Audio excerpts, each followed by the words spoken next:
Good morning, fellow wanderers. Have you noticed in the background of all my videos, gotta run, a bunch of birds? I love hearing the birds sing. It's a kitty I want to befriend. I'm not running at you, kitty. Psst, psst, psst, psst. Here, you can stay on the road, I'll take the sidewalk. Oh, hey. Can we be friends, please? It seems like we hang out in the same spots. I walk past here every day.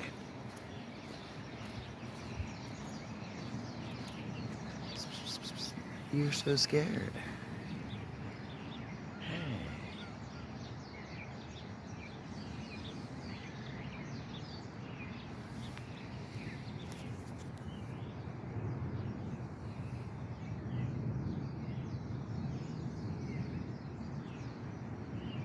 All right, well, I'll see you next time. We'll get to know each other before. You're fine. See you, kitty. I love cats. I like cats because they're independent. I love dogs, and I'm gonna piss some people off, but man, dog people, I feel like most times dog people are pieces of shit. They like need something that's a really smart animal that's been designed to be completely helpless. So, I know, you're gonna hate me, I'm sorry. You're not that way, of course, because you're watching this channel. And obviously, if you're watching me, you must be amazing. No, but seriously, like, dogs are completely subservient. You can like hit them and they'll still come back. And not that I would ever hit them, or not that I condone it, but you can hit them and they'll still come back and want love and attention. Try hitting a cat. That bitch is out. No way. Another cat. Oh yeah, I remember you. Hey. Can we be friends? Hey. Hey. You look like Falcor from the Neverending Story. Come here. Hey there. His name is Gray. Gray? Yeah. Reminds me of Falcor from the Neverending Story. Remember the luck dragon? Yeah. Hey, Gray. Come here.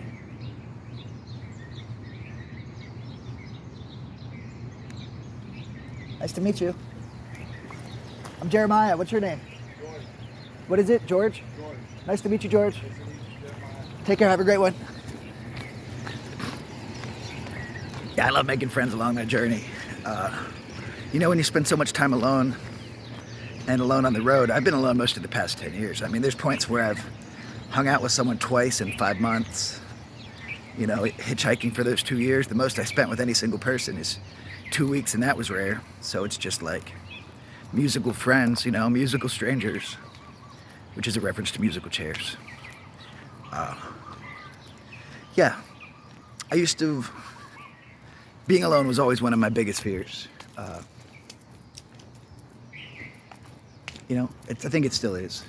But through being alone and learning to love myself and being okay, and not even just okay, but loving my time alone, it's taught me how to better incorporate myself into people's lives. So it's funny how the things we're afraid of are often the things we need. Yeah, my biggest fears were always being alone and dark, deep, cold water where I can't see the bottom. Slimy stuff in the water. Even me as a freediver, like if I'm in murky water, that is a scary feeling. Oh my gosh. One time I free dove down my deepest with no fins. I pulled down the rope to get down halfway, but I made it 66 feet with no fins to the top of a shipwreck. And I think it was the Dwayne. And I stood on the crow's nest next to all these scuba divers. And it was, oh, there's Venus still. Hey, Venus. I'm all over the place, but you're used to it by now. So I stood on top of the crow's nest with no fins, and all the scuba divers, I could like see their air dropping with anxiety. They're like, here's my octo. I've been trained for this day. I'm like, no, I'm good. What did I do? Not that. I'm doing that now. That means I'm okay. Like, I'm okay, and then whoosh, back up. Now what's crazy is there was only like 25, 30 foot viz, so I was down 66 feet. You couldn't see the surface, you couldn't see anything. It was like being in fog while needing about 35, 40 seconds to get back to the surface. So yeah, yeah, it's just crazy. Dark, deep, cold water where I can't see the bottom. And then what did I do? I got into free diving down into caves in my Florida Springs cave videos when I started my YouTube as Free Diving Fanatic 8 years ago.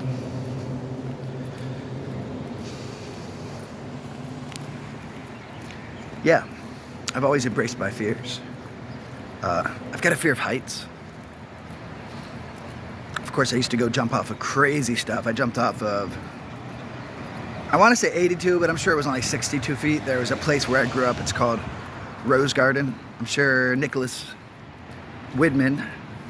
Notice you've been watching lately, man. I think you're honestly one of the few people from back in Pennsylvania that actually watches my YouTube. Thanks, man. Loving you.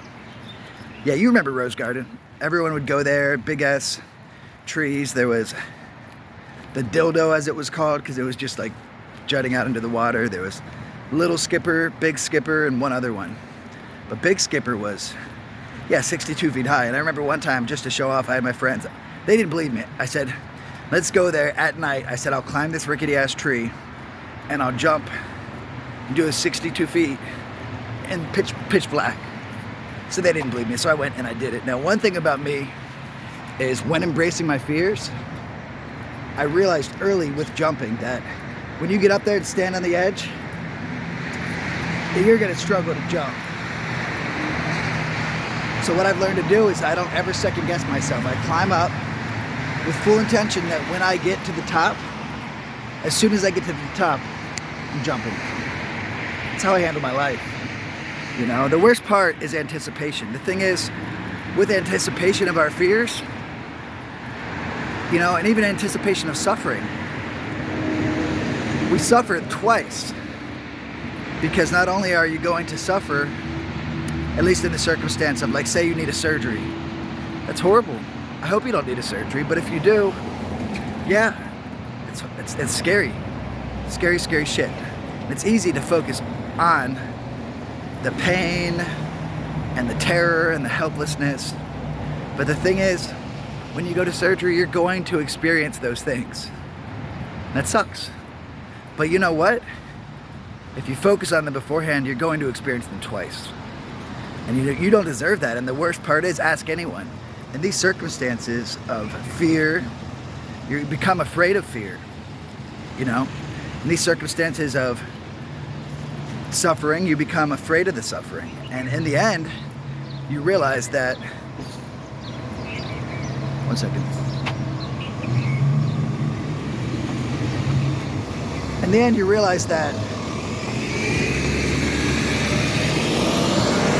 your anticipation of the suffering was worse than the suffering itself. Always, always, always. Your anticipation of the suffering is worse than the suffering itself. Your fear of the fear is worse than the fear itself. And I maybe sound like I'm babbling a bunch of nonsense, but like I said, if you watch this channel for long, you know that, yeah, I babble a bunch of nonsense that somehow makes a lot of sense. Nonsensical sense. Somehow it all ties into what I've been talking about. But honestly, I don't think ahead and I don't think back. When I'm in these little, whatever you want to call them, I just flow state, Zen state. So yeah, making friends with cats, fear, being alone. I've always just been very different, like very different. And the combination of like the fact that I've got some out there conversations,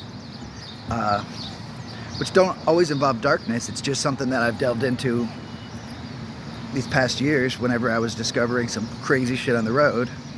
But just, I want to discuss like epigenetic memory, quantum biology. I want to discuss like, you know, AI singularity. I want to discuss health and well-being. I want to discuss you know, the future of education and how we can empower the children. You know, I don't want to talk about TV. I don't know shit about sports. And with the fact that I do like to talk about such intense conversations, along with the fact that I have severe ADHD, which causes a very low boredom threshold, it's easy for me to, while putting on the show and just trying to act like everyone else so that I can feel accepted, it's easy for me to just get really insanely bored. And that's doing it's doing a disservice to me and to the people I'm talking to. I'm not ever going to dumb myself down again for other people's sake, or for my sake. I'm going to be me, unapologetically me. You know, I do apologize. I'm not saying that. You know, if there's things that I do, I'm far from perfect. I'm going to hurt people. I'm going to say the wrong thing. I'm going to jump to conclusions. I'm hoping I don't do it often, and I'll use those as opportunities to do them less. But I'm a human being. Those things are going to happen, and I will apologize. I do apologize. I like to hold myself accountable, and sometimes making those mistakes can give me that opportunity. You know, again, suffering, mistakes, these things are just opportunities. So, yeah, I struggle building lasting relationships with people. Not for lack of effort, I'll tell you that. So yeah, you know, growing up as a kid, man, I always felt so different. I mean, you should have seen me. I was rambling this much about these types of topics, more or less, by the time I was 3, you know. When I was 3, I'll have to share this one with you. When I was 3, I had a memory that I told my mom of my brother being born 13 years ago. 13 years before I was. Which sounds crazy, but look it up. PBE, pre-birth experience, 1 in 100,000 people. Most just remember inside the womb in some weird experience where they're connected to their mom's emotions. Some remember before the point they've had a brain. And I'm not talking about past life regression. I'm talking about memories of being a spirit before coming to Earth. And if you want to hear that story, let me know. I'm a little nervous because it has some religious overtones, or overtones. It's not undertones. And the last thing I want to make anyone think is that I'm trying to push a certain religion. I don't want to isolate people from my channel because they think I'm trying to like convert them to anything. But yeah, that was a crazy experience. So ever since I've been a kid, I've been out there, you know. And yeah, I just remember growing up and like I was always last picked anytime I played sports as a kid. Always. Of course, I didn't have the attention span. Playing baseball in 2nd grade, everyone's making friends that they still have today. I lost friends. They're like, dude, you suck. Peace out. Or, Jeremiah, stop picking the grass. You're in the left field, the ball's out there. We're losing because of you. They were so mad. I was not built for sports. Mostly not because I wasn't physically capable. I just don't care about group competition or competition with people. I want to compete with myself internally. You know, I don't want to compete with other people. But yeah, and then growing up in the family, I'll never forget when I was a kid. I was at my grandmother's house and I had this moment looking around the house. I'm like, all right, there's a picture of my sister. There's a picture of my brother. There's a picture of all my brother's kids. There's my cousin. There's my aunt. There's my uncle. There's my mom. Everyone had a picture of themselves in my grandparents' house except me. They literally didn't have a picture of me in the house. And that's just such a small detail, but as a kid I noticed details and oh, that hurt my heart. I never told anyone, but that along with the neglect and abuse I received as a kid, it really created complexes that I'm still trying to sort out and you know, eliminate. The same thing happened in school. I remember by 5th grade, at that point I was 11 years old, and my teacher had a picture of everyone at least twice up on this board. All these people having fun, all these people doing stuff. Not one picture of me. I was the kid who would, I was just so weird, honestly. I feel like somehow I was on the spectrum, but also managed to have some type of empathy. So I've got empathy, and I'm hoping it's not that dark empath thing where I like have different traits that say I shouldn't have empathy, and what I have is cognitive empathy. I hope that's not it, but if it is, man, I'm doing a good job overcoming that shit. But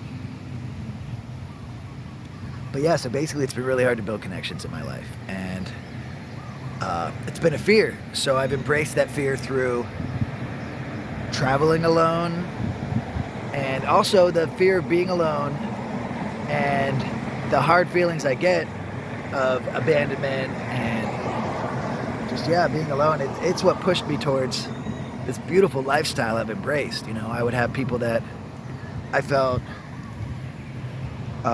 rejected by, and not necessarily anything romantic, just, you know, it's easy for me to feel rejected because of rejection sensitivity, which is one of the side effects of ADHD.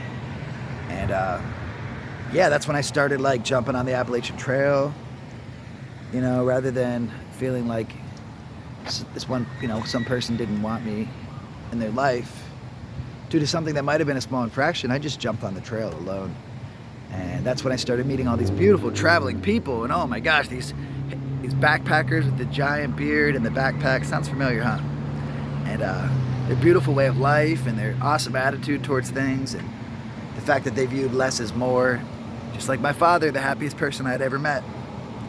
So that really pushed me towards a life of minimalism and a life on the road, getting to meet such cool people. I'll never forget them. Just, you know, hiking on the Appalachian Trail, backpacking, and just having someone I'm hiking alongside and at different paces, and then at the shelter at the end, and not a homeless shelter. It's like a 3-walled log cabin on the Appalachian Trail, spaced out every 7 miles or so. Here comes the bus. This is a long one anyways. Yeah, but so I think that's the one, the two's next. So I got to learn to make friends and let go. You know, when you grasp onto something, it's when you destroy it. I'll use an example I learned as a kid. It was a tough lesson to learn as a kid. I loved nature. To me, when I was at church and they were all bowed down on the ground, you know, with their arms folded in some like BDSM pose, bowing their heads down to where they say Satan was, and closing their eyes. Like, to me, it was just like, what loving, all-powerful, all-knowing God wants me to bow down on the ground like I'm about to give him fellatio, which I didn't know then, but, you know, what, with my arms bound, my eyes closed, and my head down to the ground. Like, to me, that's not what God would want. God would want us outside, heads up, eyes open, you know, in nature, which to me is God. I see God a lot more as the biosphere. Even the, you know, I see atoms and particles and cells. Everything, I see them as a giant set of neurons, and the universe, which is God. So to me, I envision God as this, as us, as everything. You know, not as a man on a throne. Even the concept of like a man, like, that's kind of sexist. I don't know. Sorry, I know I'm gonna piss off some of my Christian folk, but for me, I went out during church and I'd sneak out and go down to this little stream to the side, and that was my chapel. It was nature and beauty. And this one time I found this salamander, and it was red with black spots, red with black spots, and it was beautiful. And I never forget, I caught it and I picked it up, and it was just so beautiful and so cute, and I wanted to share it with everyone. And some of you may have heard this story, but I wanted to share this beautiful salamander with everyone. I felt like, again, this was what I found as my worship, you know, embracing nature. And so I brought it and I showed all these different people at church, and they're like, oh my gosh, that's so cool, a salamander. And I must have had it for at least half an hour. I ran around and I showed everyone, and finally I went to go bring it back down to the stream, and I get down there and I realized that in my hand it sits a dead salamander. Poor little sensitive Jeremiah, I must have been 10 years old. My heart was broken. I killed it. I killed it with love. Oh my gosh, such a symbol of the things I've done in my life. Man, I'm the guy that overwaters plants and they die. I'm the guy that tries too hard in relationships. And I'm not talking about romantic, I'm just talking about relationships. And it freaks people out, you know? I'm always trying so hard for fear of losing it, and I'm grabbing on for crushing, you know? If you want to hold on to something, let it go of it. But Yeah, it turns out that salamanders breathe through their skin. So when you touch their skin, the oils clog their version of their lungs. They perform respiration through their skin, and so the oils on my skin around him caused him to suffocate to death in my hands while I was loving him. That's a hard lesson to learn as a kid. I really didn't get it until I was older. But I'm at a point now where I spent so much time on my own. I'm ready to not do that type of stuff. I'm ready to not grasp, you know. I want to hold on to things by letting them go. And yeah, it's beautiful because I'm finally at a point where I feel like I can maintain and manage true friendship. I'm at a point where I feel like I can be a healthy part of like a potential relationship. And yeah, it's beautiful. And it feels nice. And it's heartening. And I feel like, again, like all those issues I've had and complexes, they're just opportunities to overcome them. Whereas most people lie in the middle, and by getting to these lows, I can figure out how to get up above. So, although I've been in this dark space according to like these different topics, I'll be able to get to a better space than the average person because of them. So again, these negative things in my life, these things that I have to overcome are just opportunities. And I just wanted to share that because I know we all struggle, and I know we've got our own complexes, and I don't exactly want to tell you what to do, but I feel like if I can share part of my inner journey, my spiritual journey of growth, then maybe it can give you some insight into your own. I'd love to hear some insight that you've already made. And, you know, I can learn as much from you as you can learn from me. I hope you don't feel like I think this is a one-way street or I'm some type of guru. There are no self-proclaimed gurus, you know? You know, people who state themselves as gurus is like people that tell you they're the most humble person in the world. Yeah, go have a statue built in your name. Go pay for it. You're so humble. You know, humility is something that I've struggled with at times, but that's why it was really nice. Here comes my bus. To be on the road those 2 years and to panhandle for like a year and just you know, a lot of people hated the panhandling, but yeah, it's because they don't understand me, and that's fine. I don't expect you to. You have no obligation to. But here's the bus. Since I'm not panhandling anymore, I'm going to make less than I would panhandling at a job that I have to act like I love. But just an opportunity. Loving you guys. Take care. Even if I put my 2 weeks notice in somewhere, I still give it my very best. I will make sure that if I'm putting liquor bottles out, that I put them in the right order, space them out nice and neat. You know, vodka, gin, rum and tequila. We've got the whiskeys up top, the scotches, and that it's spaced out in order of cheapest to most expensive. I'll make sure that the bar mats are all out nice, that the juices are put into clean containers, the fruit's put into clean containers. I make sure that it's not just thrown into the old one, because who really cares? No one's going to know. Take a lot of pride in my work. And yep. Well, no one showed up as far as the line cooks go at my job. Last week, the hostess and the server didn't show up in the beginning. It's like dominoes. Sorry, but with Japan coming, they're gonna, you know, we have the same numbers we had before COVID, but now we're about to increase by 5 times as many people as we have now. This town's not gonna be able to handle it. I'm sorry, but there's not many people willing to step up. Oh, I could take this opportunity to go put out more resumes. Yeah, that's what I'll do. But I made me an omelet. I'm gonna eat it, and I'm gonna go home, and I'm gonna sleep some. I'm gonna wake up, and I'm gonna go put out more resumes, unless I find that one of the friends I'm trying to make right now would like to spend some time together, because I'm trying to get social time in. But loving you. See ya. So that kind of validates my my choice to leave.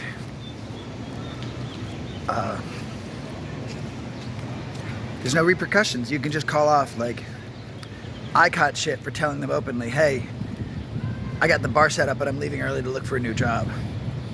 Whereas people are like, I'm sick, or they're just not showing up, and there's no repercussions. So, not even a reprimand.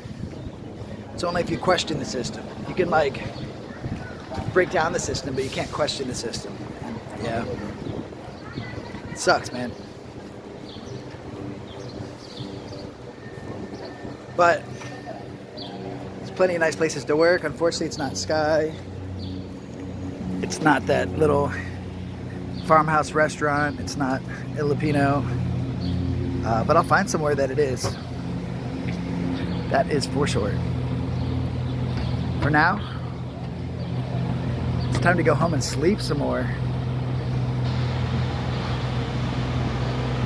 Just ate a bunch of food. Now I'm tired. And yeah.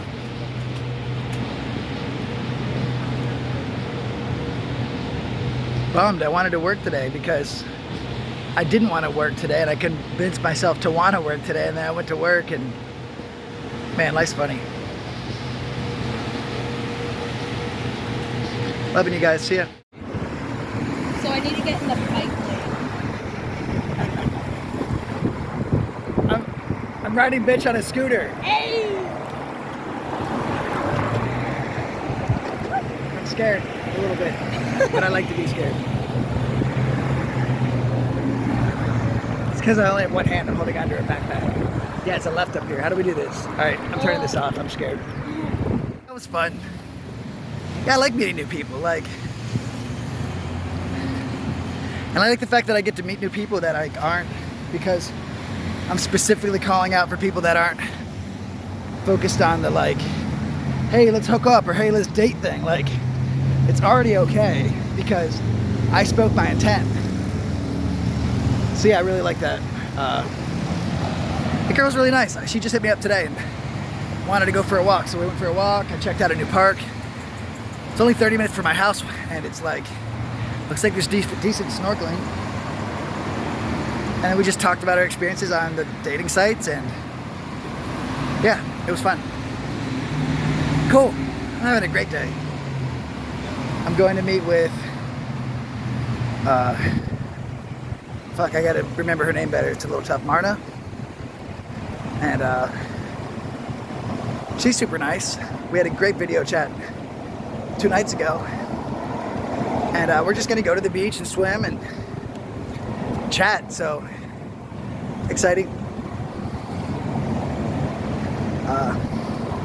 To meet someone else. She's the one that's a psychotherapist, so it'll be cool being able to talk on topics that we're each passionate about.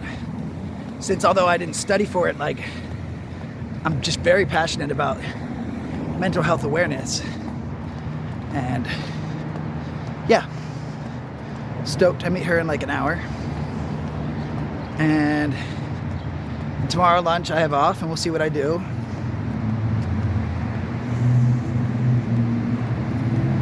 Yeah, I'm having a great day. So that's about it. It was fun riding that scooter. It's funny because like it wouldn't go without pushing it first, so I had to let her go, and then I had to run and catch up and jump on. Shit was fun. Whew, but I'm out of breath. Got my hill to walk up, so I'm gonna do it. See ya.